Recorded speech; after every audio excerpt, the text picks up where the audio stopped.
Today we're going to talk about something that's becoming more and more common: fake text messages about your electricity bill.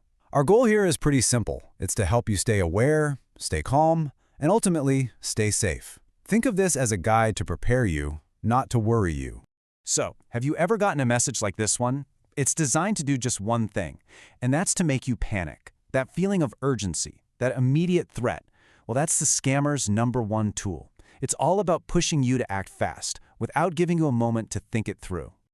All right, let's take a closer look at these urgent messages. We're going to break down what they actually say, and more importantly, why they are so effective at creating that instant feeling of panic. Once you understand the tactic, it loses all its power. These messages usually pop up as a text or on WhatsApp, and they all have that one thing in common. They threaten a really serious consequence that's going to happen very, very soon unless you do something right now. The language is always pushy and demanding. Okay, so we've seen the bait, that scary, urgent message.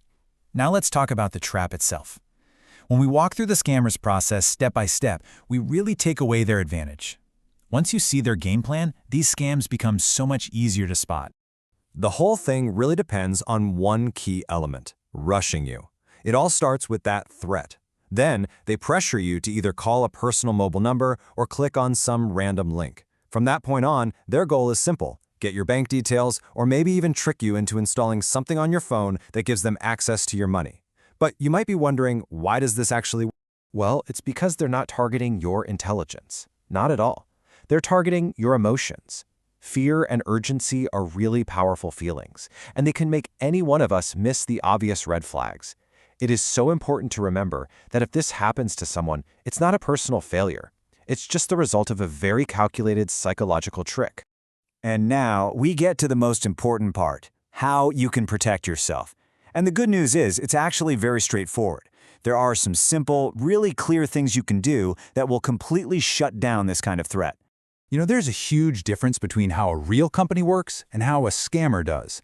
A real company will always use its official website or app.